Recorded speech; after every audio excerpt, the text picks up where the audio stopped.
Are you a furry who is either too anxious or nervous or even scared to come out to people as a furry? Well, let's dive into this video, shall we?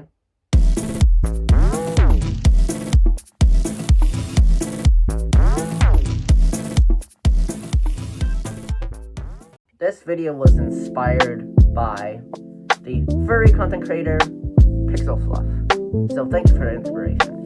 What is going on, everybody? It's Wolfie and I'm back with a brand new video. And today we are going to talk about coming out as a furry. Now, I'm going to do some key points here, and I'm going to give the best advice I can, because this might not be for everyone. But if you're in the furry fandom and you want to come out to someone as a furry, now, you don't need to, you don't have to, but if you want to, here's how you should do it.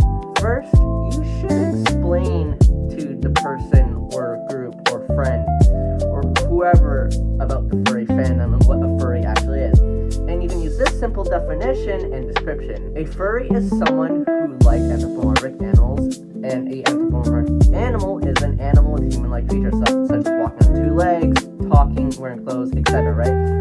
Then you can give these examples of Bluey, Hello Kitty, and also Mickey Mouse. Great examples. You don't have to use them, but if you find any other anthropomorphic animals, Beastars is another great point as well. Now, once you got the explaining done, and you explain to the person if they have any questions or if they misunderstand, correct them as best as you can. But make sure you do deeper research on the furry fandom before you come out as a furry. I know that you might be a furry for a few years, you can understand the fandom yourself, but the person or people that you're telling might not have that deep of understanding, and they might have misinformation, which we don't want misinformation, because that ruins the fandom as a whole. So what you should do is, if they misunderstand, have misinformation, correct them gently and respectfully, and also very, very politely. You don't want to get upset because someone does not understand the fandom. And once you have them have some sort of understanding, you can also, if you want to, and on your own time, it doesn't have to be right after the explanation, or when you give what a furry is, or whatever.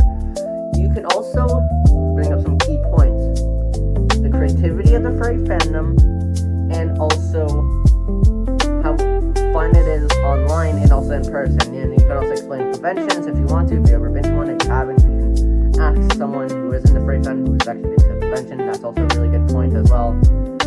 And then you can also say that it's very good at expressing creativity through art, fursuits, and also just the fandom as a whole has a very good vibe to it, if you know what I mean, right? So what you want to do next is, if you come out as a furry right then and there after the explanation, cool, congratulations, you came out as furry. But if you want to give them the explanation first and then come out later on a different day, that's completely fine as well. You don't have to say the explanation, correct them gently, and then come out as a furry. What you should do instead is that if you're still unsure, you should wait.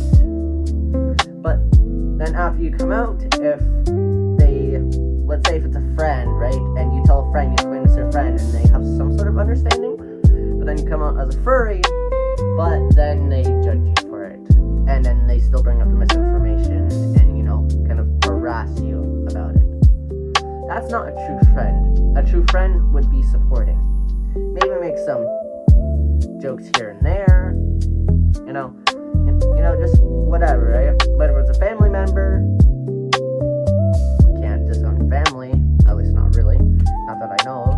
But if a family member, such as a younger cousin, still doesn't like it and makes fun of you or whatever that little demon does, those little demons do, then that's fine. You can ignore them.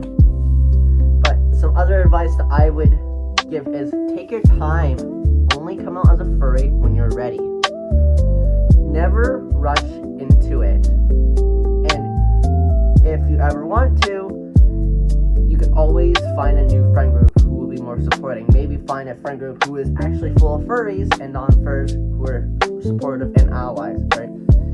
want to be in a space that is supportive, that is not very negative. You want as much positivity as you want, but that's okay. There's some negativity. I experience it almost all the time with people. It doesn't affect me anymore. Not like it used to, at least. But if this video helped, make sure to drop a comment. And also subscribe for more content and hit that bell so you never miss out on another video. Anyways, that's how you come out as a furry. 2 people that you love, that you trust, family, friends, even your girlfriend or boyfriend, or your poly group, or people at school, right? Anyways, hopefully you enjoyed this video. Again, remember, like, subscribe, turn on post notifications, and share. Anyways, remember, stay true, stay positive, and it's Wolfie, and I'm out.